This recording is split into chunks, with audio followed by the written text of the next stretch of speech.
Hello to all of you. Thank you for joining us. This is our new live series of talks with Dr. Michael Leitman. Hello to you. Hello, everyone. This is show number 1253, and we will be talking about this very special phenomenon we saw since the beginning of the coronavirus time. Returning to Israel by many Israelis from abroad, and a great increase in the desire for moving here from Jews abroad.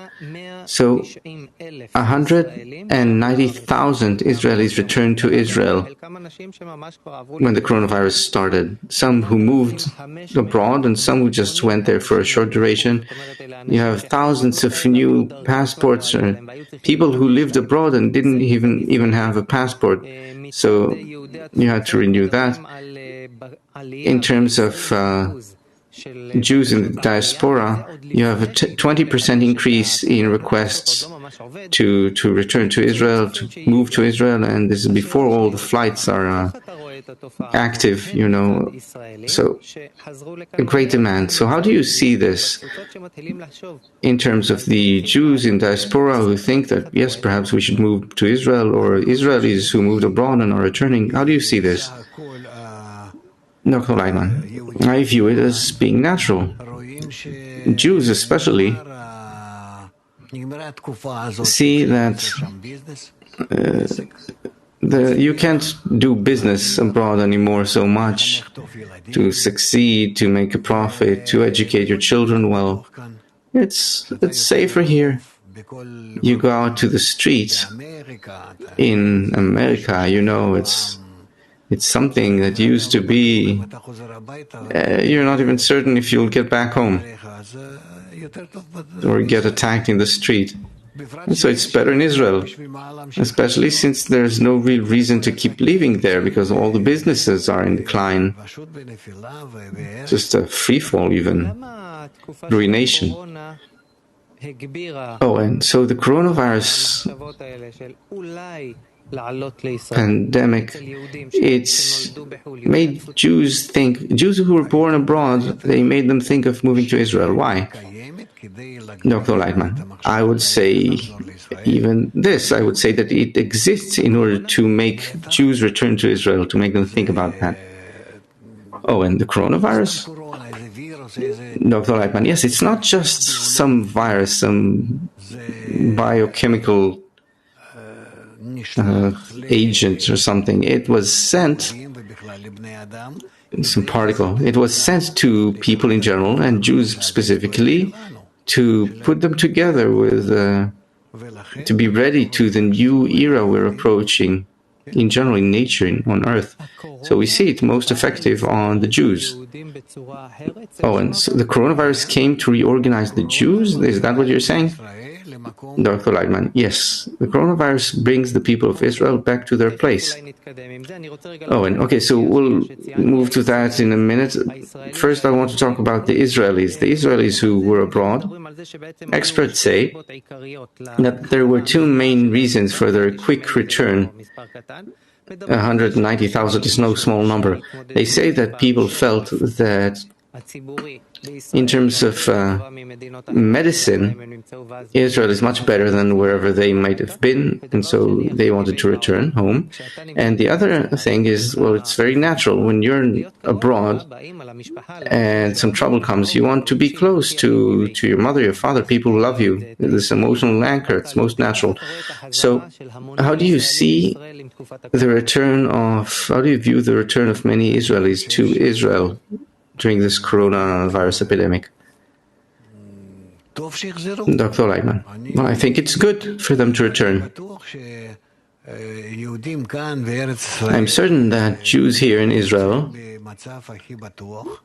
they're in the safest place in terms of security and also in terms of the education for children and so on. They don't have another future.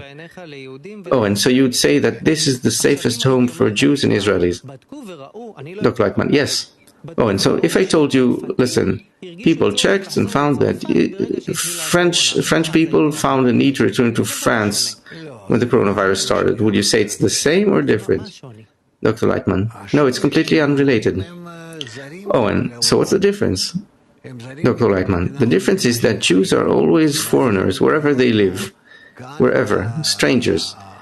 And even in places like Canada, the United States, where it's complete, like Babylon, you have people from all over the world. The Jews have no place. There's no place for the Jews. I know the populations there very well. I know how the Jews live. I have enough relatives there also. It doesn't seem to me that there is any future for the Jews there. Oh, and so it doesn't matter how well established a person is. He built up a good business, everything's fine. Inside of him, there's this feeling, Dr. Reitman, that he's not home and that he's in an unsafe situation. Owen, okay, so what you're saying connects with, for me, with people, with what one of the absorption center people, managers says. He says that if a Jew lives abroad, suddenly something came to the world where people tell him, listen, Israel is closed. The airlines are closed. For the first time, I felt this, like, Israel is closed, and you're a Jew living wherever. He says that this makes a person feel such an inner shock that I, as an Israeli, I don't even understand. What do you think about that? When Israel is closed, and you're not even, perhaps you're a Jew who were born in a different country, you have children born there, etc. What is happening there? Dr. Reitman, I don't know. I was never in their place, never in their shoes. I have many relatives in Canada and the United States. I cannot say.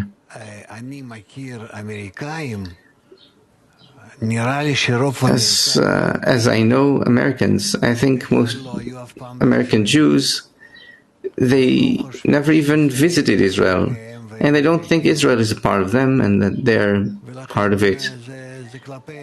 And so with respect to them, it's meaningless. They're born and they live and they intend to die there as well. As far as I'm concerned, let it be that way.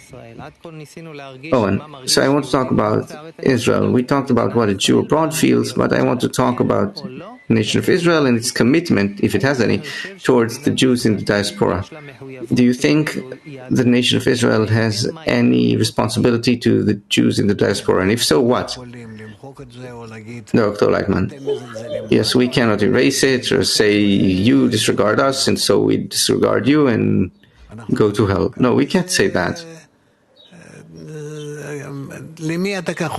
Because who are you saying this to? A person who doesn't know anything in life. We need to be on a higher level. Owen, so should we be committed? Should we be responsible? Dr. Leitman, yes, even though I feel nothing towards them. Owen, I'm not talking about sentiments, I'm talking about policy. So what is the responsibility Israel should have towards Jews in the diaspora, wherever they are? Dr. Leitman, if they want to come here, they can. This is their shelter, in any case. Owen, so how do you feel, how would you define the emotional connection between the people, the nation of Israel rather, and Jewish communities around the world? Dr. Leitman, they need to know that here is the cultural center, the spiritual center, the popular center, I don't know how to put it, but it's all in Israel. Oh, and okay, so we talked about the nation of Israel with respect to the Jews in diaspora. So let's put the nation on the government off to one side and talk about the individual. I'm a Jew, I was born in Israel, my parents were born in Israel. There's other Jews, let's say a Jew was born somewhere else, with his parents born somewhere else. Is there a general connection between all Jews in the world, wherever they are? Dr. Leitman, it depends on the situation. Oh, and why? Dr. Leitman, because if they all feel bad, they all feel they belong to one source. Oh, and yes? Dr. Leitman, Yes, through this bad feeling, they feel related. Oh, and bad sentiments towards the Jews, maybe? Dr. Reitman, yes, anti-Semites make the Jews feel that they belong to the nation of Israel. Oh, and so with respect to the coronavirus, do you think that the nation of Israel should supply medical aid and assistance to Jews who have coronavirus all over the world? Dr. Leitman, I don't know if we're capable of it, but actually, if it were possible, then why not? Here we have to take into account that in such a case, we elicit great hatred towards those Jews, wherever they may be. Oh, and okay, so it's complicated, but I see that you do take responsibility over the nation of Israel. So you disconnect the state we have today, what Jews and people think about us all over the world. You put your sentiments off to one side, and you say there's something much greater here. This nation has a responsibility, an obligation to take care of every Jew in the world. Dr. Leitman, it's like you act with respect to your children. What can you do? You have a rebellious child, and the other child is like this, the third is like that. You have sons and daughters. What will you do? There's nothing you can do. They're your children. The fact that they might be big adults and very smart, rich, they maybe don't even care for you very much. What can you do? They're your children. Oh, and so this requires maturity. Dr. Leitman, we are a nation. We must relate to them this way. What can I say? You didn't care for me. Now I won't give you any room here. You can't come. Really? No, I need to be above that. There's no choice. I understand your claim, your argument, but it's not on such a degree that I must behave.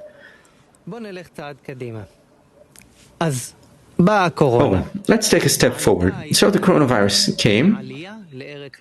People became more interested in moving back to Israel.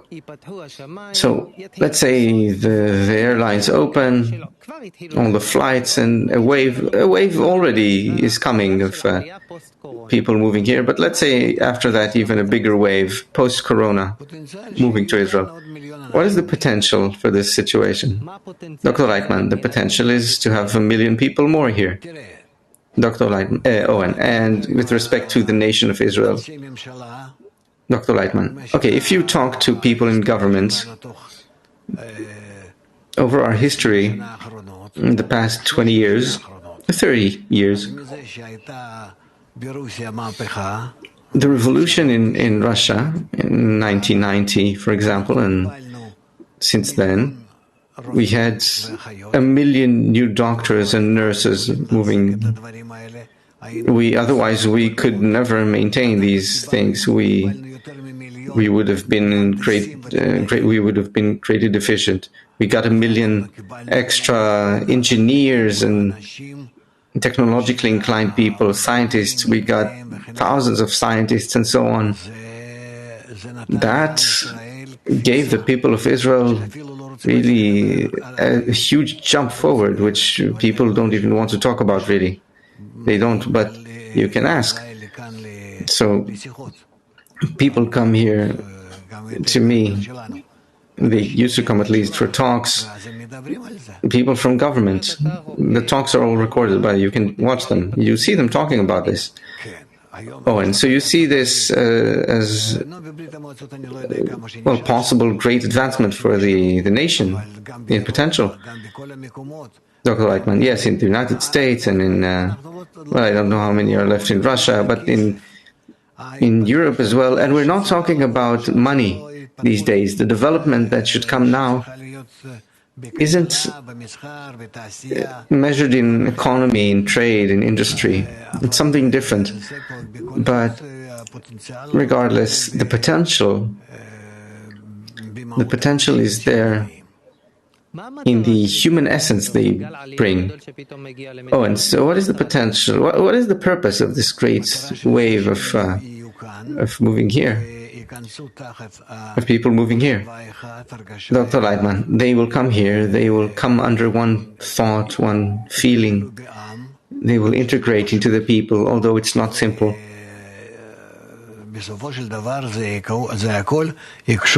And ultimately, this will all tie them to the purpose for which the people of Israel exists.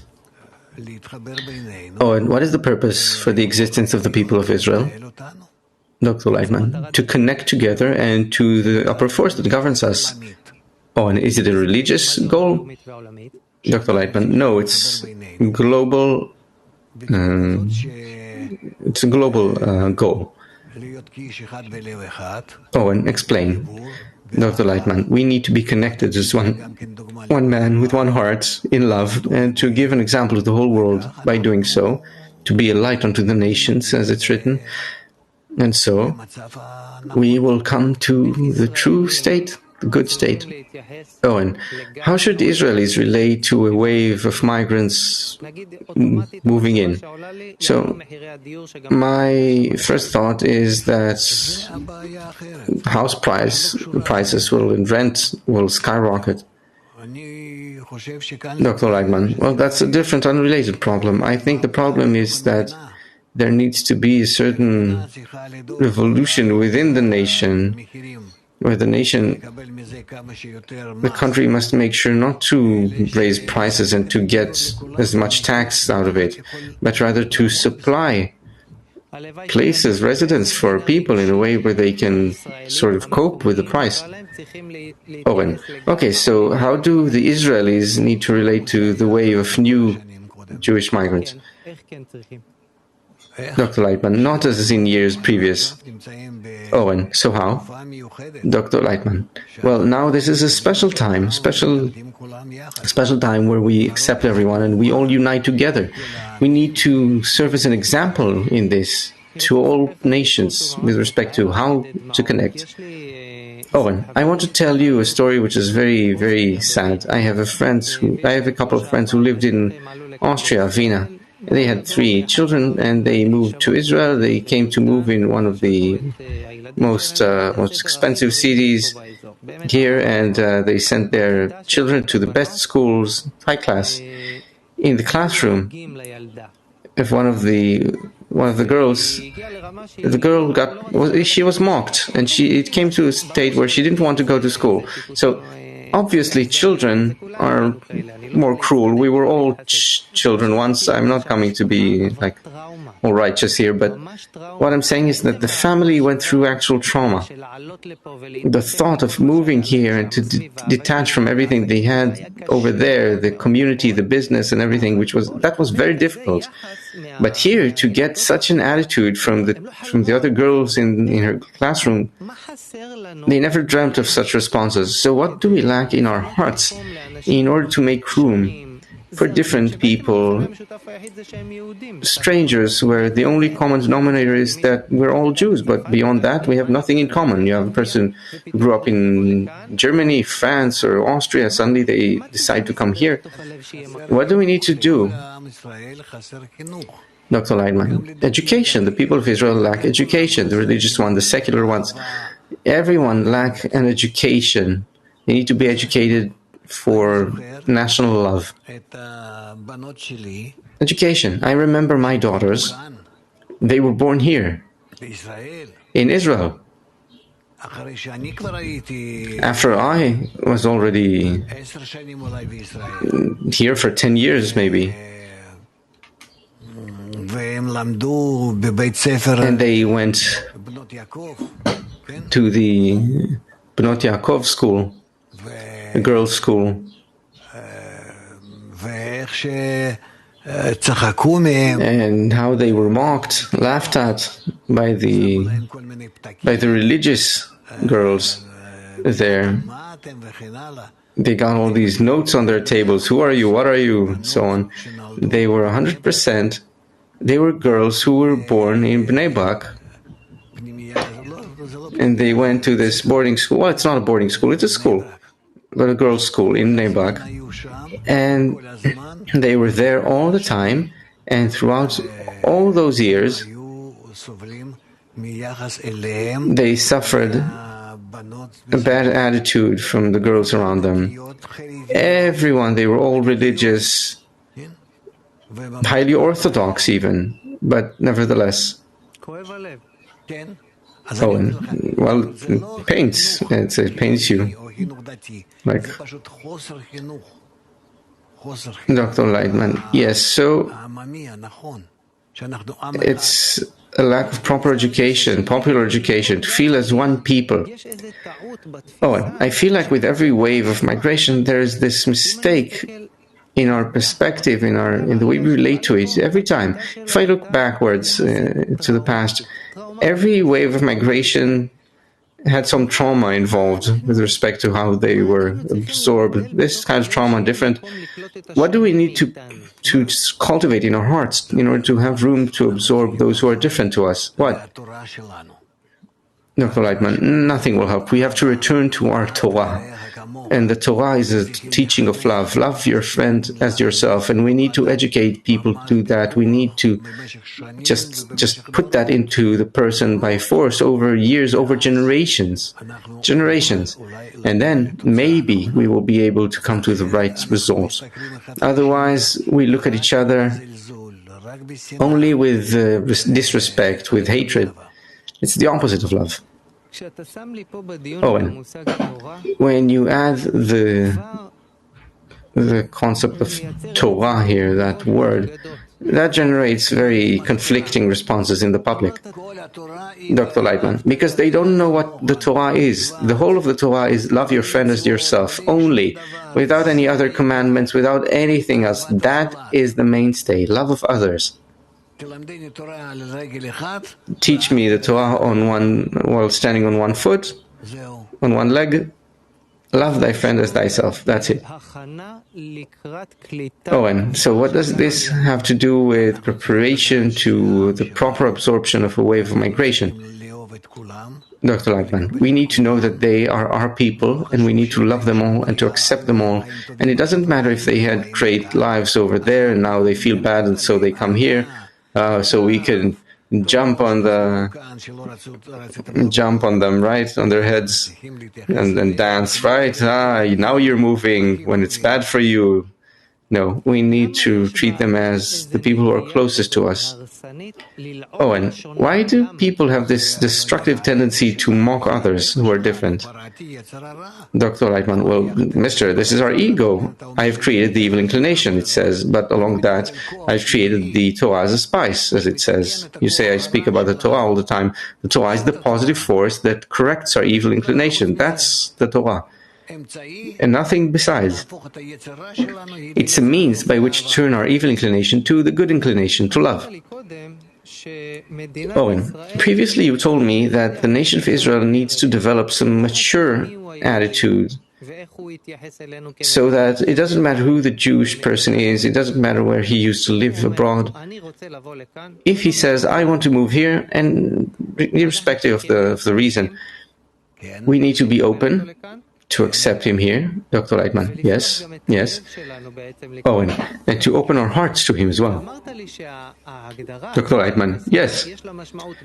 And you said that this has both a national and a global meaning. So explain to me, what is the global meaning, if any, for us, if we learn how to absorb populations from abroad? What kind of influence will this have on the world? Is this a global kind of effect, Dr. Lightman? From that we will learn how to relate to all other peoples and the whole world. And the whole world will feel that this is how we relate to everyone, to the whole globe, to all the 8 billion people, that we relate to them also as our people. Because in truth, it's all just one people.